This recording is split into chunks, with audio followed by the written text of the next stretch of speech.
एक सवाल, इस दुनिया में सबसे बड़ा आश्चर्य क्या है? यह नहीं कि तारे घूम रहे हैं या ब्रह्मांड फैल रहा है। सबसे बड़ा आश्चर्य यह है कि आप हर पल मोक्ष का एक महामंत्र जप रहे हैं और आपको इसका पता तक नहीं। एक ऐसा जप जो आप अनजाने में दिन रात कर रहे हैं। जी हां, आपने सही सुना। दिन में 21,600 बार, बिना किसी प्रयास के। इसी सहज और निरंतर होने वाले जप को हमारे योगियों ने अजपा गायत्री कहा है। यह कोई छोटी बात नहीं है। हमारे महान शास्त्रों ने पूरी दृढ़ता से यह घोषित किया है कि यह साधना मोक्ष का राजमार्ग है, आत्मा को परमात्मा से मिलाने का सबसे सीधा और सरल मार्ग। तो प्रश्न यह उठता है कि ऐसा क्यों है? एक साधारण सी श्वास में इतनी शक्ति कहां से आती है? आज हम इसी क्यों का उत्तर खोजेंगे। हम अजपा गायत्री के तात्विक स्वरूप को समझेंगे और उन 5 महाकारणों को जानेंगे जो इसे योग की सबसे महान साधना बनाते हैं। शास्त्रों में अजपा गायत्री की महिमा। वीडियो में आगे बढ़ने से पहले यह जानना आवश्यक है कि इस साधना को सर्वोच्च कहने का आधार क्या है। यह कोई व्यक्तिगत मत नहीं, बल्कि हमारे महान ग्रंथों की एकमत घोषणा है। जरा उन शब्दों पर ध्यान दीजिए जो हमारे ऋषियों ने कहे हैं। गोरक्ष संहिता जैसा महान ग्रंथ इसे योगियों के लिए मोक्ष देने वाली साधना कहता है, पर इससे भी आगे जाकर वह एक ऐसा दावा करता है जो चकित कर देता है। ग्रंथ कहता है, इसके अजपा समान कोई विद्या नहीं, इसके समान कोई जप नहीं, इसके समान कोई ज्ञान न भूतकाल में हुआ और न भविष्य में होगा। सोचिए, एक ऐसी साधना जिसे भूत और भविष्य का सर्वश्रेष्ठ ज्ञान घोषित किया गया हो। योग वासिष्ठ, जो कि अद्वैत वेदांत का एक अमर ग्रंथ है, में महर्षि वशिष्ठ भगवान राम को जब जीवन के दुखों से मुक्ति का मार्ग बताते हैं तो वे अजपा जाप को सबसे सरल और सबसे प्रभावशाली मार्ग बताते हैं।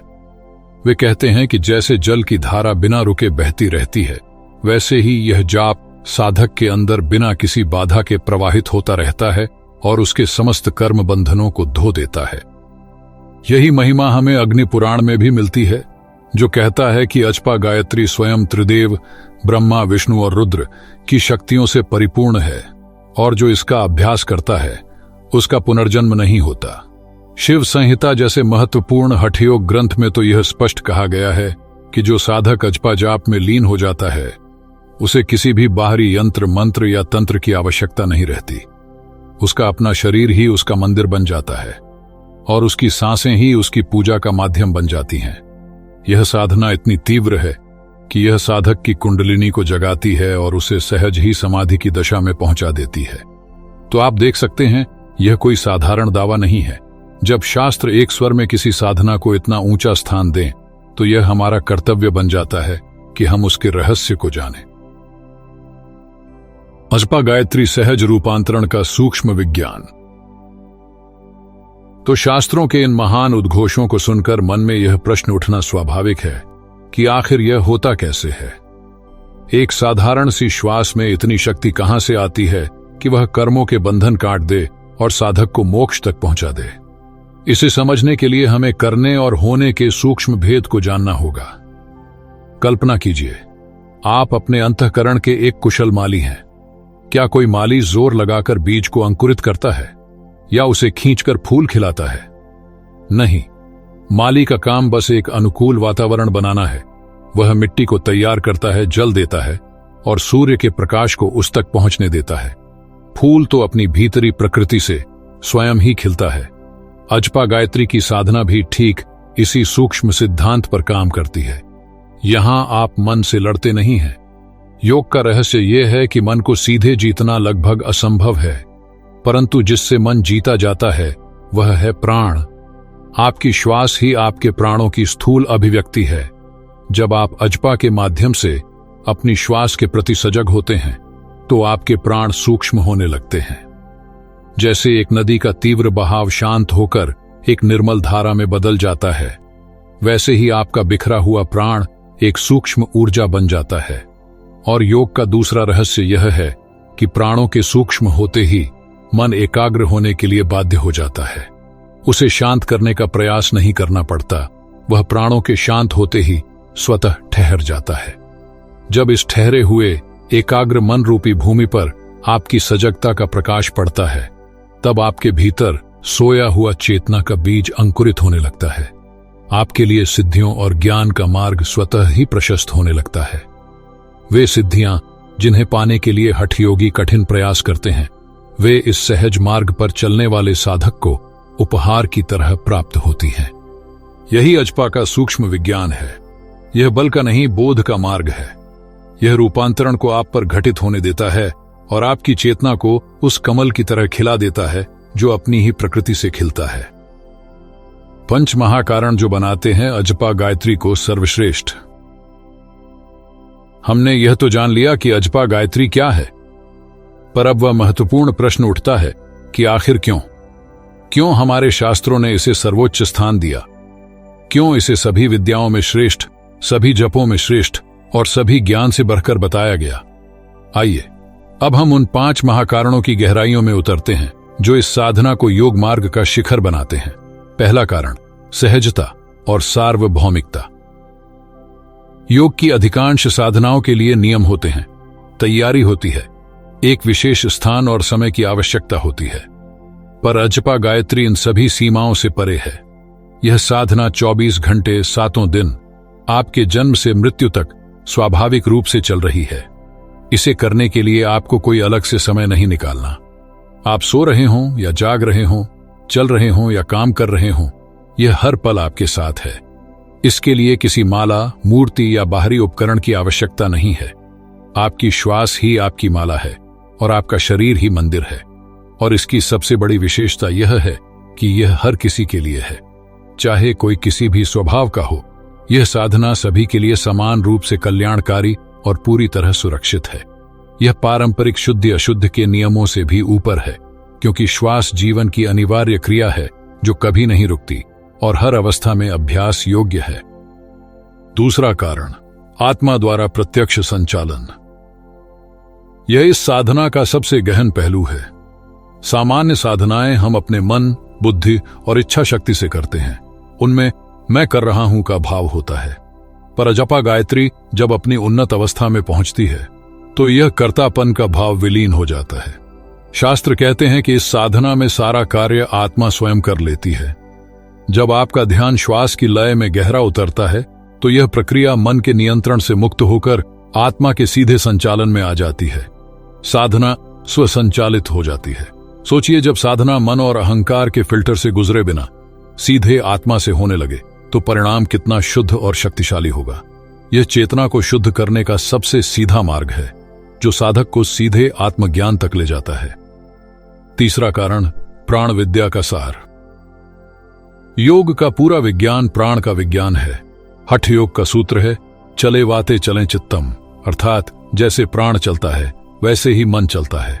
जब प्राण स्थिर होता है तो मन भी स्थिर हो जाता है। अजपा गायत्री को अत्यंत उच्च स्तरीय स्वसंचालित प्राणायाम कहा गया है। जब आप सजग होकर सोहम का अभ्यास करते हैं तो आपकी श्वास स्वाभाविक रूप से धीमी, गहरी और लयबद्ध होने लगती है। यह बिना किसी बलपूर्वक प्रयास के आपके तनाव को कम करती है, रक्तचाप को नियंत्रित करती है और मन को शांत कर ध्यान की गहरी अवस्था में ले जाती है। चौथा कारण, कुंडलिनी जागरण की सुरक्षित कुंजी। कुंडलिनी जागरण योग का सर्वोच्च लक्ष्य है, पर यह मार्ग खतरों से भरा भी हो सकता है। अजपा गायत्री कुंडलिनी को जगाने का सबसे स्वाभाविक, क्रमिक और सुरक्षित मार्ग प्रदान करती है। तंत्र शास्त्र कहते हैं कि कुंडलिनी की शक्ति हंस, सोहम के आश्रय में ही रहती है। इसका अर्थ है कि कुंडलिनी की ऊर्जा सोहम के स्पंदन से जुड़ी हुई है। जब आप श्वास पर ध्यान करते हैं तो प्राण ऊर्जा सुषुम्ना नाड़ी में मौजूद रुकावटों को धीरे धीरे बहुत कोमलता से साफ करने लगती है। यह प्रक्रिया किसी झटके से नहीं बल्कि एक फूल के खिलने की तरह सहज और क्रमिक होती है। यह कुंडलिनी को जबरदस्ती जगाने की बजाय उसके जागरण के लिए एक सुंदर और अनुकूल वातावरण तैयार करती है। और पांचवां कारण, कर्म बंधन से तात्कालिक मुक्ति। हमारे कर्मों का मूल है हमारा अहंकार, यह भाव कि मैं करने वाला हूं। अजपा गायत्री सीधे इसी जड़ पर प्रहार करती है। शास्त्र कहते हैं, अस्या संकल्प मात्रेण सर्व पापै प्रमुच्यते, अर्थात इस साधना का केवल संकल्प करने मात्र से साधक सभी पापों से मुक्त होने लगता है। सोहम का निरंतर आंतरिक स्मरण आपको याद दिलाता है, वह परम चेतना ही मैं हूं। जब साधक हर श्वास के साथ अपनी इस विराट पहचान का अनुभव करता है तो मैं का छोटा सा भाव पिघलने लगता है। वह समझ जाता है कि क्रियाएं तो प्रकृति में हो रही हैं, वह तो केवल साक्षी है, देखने वाला है। इस साक्षी भाव के स्थापित होते ही नए कर्मों का बनना रुक जाता है और पुराने कर्म ज्ञान की अग्नि में भस्म होने लगते हैं। तो ये हैं वो 5 महाकारण जो सहजता से शुरू होकर आत्मा के संचालन में जाकर प्राणों पर विजय दिलाकर कुंडलिनी को जागृत करते हैं और अंत में आपको कर्मों के हर बंधन से मुक्त कर देते हैं। यही है अजपा गायत्री की महिमा। साधना की सरल अभ्यास विधि। ज्ञान की बातें तो बहुत हुई, पर अध्यात्म सुनने या कहने का नहीं बल्कि अनुभव करने का विषय है। तो आइए अब बातों से आगे बढ़कर सीधे इस महासाधना में प्रवेश करने की सरल और व्यावहारिक विधि सीखते हैं। इसे हम 4 क्रमिक चरणों में समझेंगे। प्रथम चरण, आधार स्थापना। सबसे पहले एक ऐसा शांत स्थान चुनें जहां अगले 15 से 20 मिनट तक आपको कोई परेशान न करे। सुबह या शाम का समय बहुत उत्तम है, पर आप अपनी सुविधानुसार कोई भी समय चुन सकते हैं। अब किसी भी आरामदायक ध्यान मुद्रा में बैठ जाएं, जैसे सुखासन या पद्मासन। यदि आप जमीन पर नहीं बैठ सकते तो कुर्सी पर बैठें। महत्वपूर्ण केवल यह है कि आपकी रीढ़ की हड्डी सीधी रहे, लेकिन शरीर में कोई तनाव ना हो। आंखें कोमलता से बंद कर लें। अब अपने पूरे शरीर को मन की आंखों से देखें, सिर से लेकर पैर की उंगलियों तक। हर अंग को ढीला छोड़ दें, शिथिल कर दें। विशेष रूप से अपने कंधों, गर्दन और चेहरे की मांसपेशियों को एकदम ढीला छोड़ दें। कुछ क्षण बस इस स्थिरता और शांति का आनंद लें। द्वितीय चरण, साक्षी भाव का विकास। अब अपना पूरा ध्यान अपनी स्वाभाविक रूप से आती जाती श्वास पर ले आएं। यहां एक बात का विशेष ध्यान रखें। आपको श्वास को नियंत्रित करने, गहरा करने या धीमा करने का कोई भी प्रयास नहीं करना है। उससे कोई छेड़छाड़ न करें। आपकी श्वास जैसी भी चल रही है, छोटी, बड़ी, तेज या धीमी, उसे बस एक तटस्थ साक्षी की तरह, एक दर्शक की तरह देखें। महसूस करें कि जब श्वास भीतर आती है तो नासिका में कैसी ठंडक का अनुभव होता है और जब बाहर जाती है तो कैसी गर्माहट महसूस होती है। आपका एकमात्र लक्ष्य है श्वास के प्रति बिना किसी हस्तक्षेप के पूर्ण रूप से जागरूक हो जाना। तृतीय चरण, सोहम का अनुसंधान। जब आपका मन कुछ देर के लिए श्वास पर टिक जाए तब एक कदम और गहरा उतरें। अब श्वास की स्वाभाविक ध्वनि को सुनने का प्रयास करें। यह बाहरी कानों से सुनने वाली कोई मोटी आवाज नहीं है, बल्कि एक बहुत ही सूक्ष्म आंतरिक अनुभव है।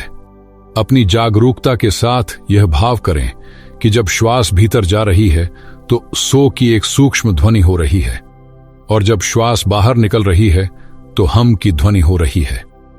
याद रखें, आप अपने मन से सोहम का जाप नहीं कर रहे हैं। आप केवल उस ध्वनि को पहचानने का प्रयास कर रहे हैं जो श्वास के साथ पहले से ही मौजूद है। आपका काम केवल सुनना और अनुभव करना है। शुरुआत में यह एक कल्पना जैसा लग सकता है, लेकिन धीरे धीरे अभ्यास से यह एक सहज अनुभव बन जाएगा। चतुर्थ चरण, सहज लय और विस्तार। निरंतर अभ्यास से एक समय ऐसा आएगा जब सो और हम को अलग अलग पहचानने का प्रयास भी समाप्त हो जाएगा। आपका मन, आपकी श्वास और यह दिव्य मंत्र तीनों एक ही लय में विलीन हो जाएंगे।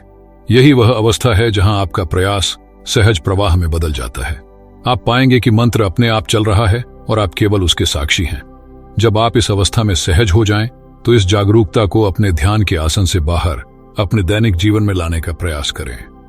चलते समय, काम करते समय, भोजन करते समय अपनी श्वास और उसके साथ चल रहे सोहम के प्रति सजग रहने का प्रयास करें।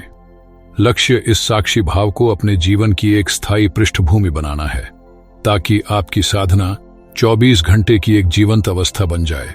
यह अभ्यास धैर्य और निरंतरता की मांग करता है। परिणामों की चिंता किए बिना बस हर दिन अभ्यास में बैठें। धीरे धीरे श्वास का यह सरल सा ध्यान आपके जीवन में एक गहन शांति और रूपांतरण ले आएगा। नियम, सावधानियां और भ्रांति निवारण। आपने मार्ग तो जान लिया और उस पर चलने की विधि भी सीख ली, पर हर यात्रा को सफल बनाने के लिए कुछ सूत्रों को समझना अत्यंत आवश्यक है। यह खंड आपको उन भ्रांतियों से बचाएगा जो साधना में बाधा बन सकती हैं और उन नियमों को स्पष्ट करेगा जो आपकी प्रगति को तीव्र कर देंगे। सबसे पहले आवश्यक मानसिकता। इस साधना में बाहरी नियमों से कहीं अधिक महत्वपूर्ण आपका आंतरिक दृष्टिकोण है, कर्तापन का त्याग। इस मार्ग पर सबसे बड़ी बाधा साधक का अहंकार है, यह भाव कि मैं साधना कर रहा हूं या मुझे कुछ हासिल करना है। अजपा की सिद्धि तब होती है जब करने वाला भाव विलीन हो जाता है और आप केवल देखने वाले यानी साक्षी रह जाते हैं। इसलिए साधना को एक बोझ की तरह नहीं बल्कि एक खेल की तरह करें। किसी भी अनुभव या परिणाम से अनासक्त रहें। श्रद्धा और समर्पण। इस प्रक्रिया में पूर्ण श्रद्धा रखें। परिणामों की चिंता छोड़कर स्वयं को उस परम चेतना के प्रति समर्पित कर दें जो आपकी हर श्वास का संचालन कर रही है। समर्पण का अर्थ है कि आप केवल अपना प्रयास करते हैं और फल को उस विराट शक्ति पर छोड़ देते हैं।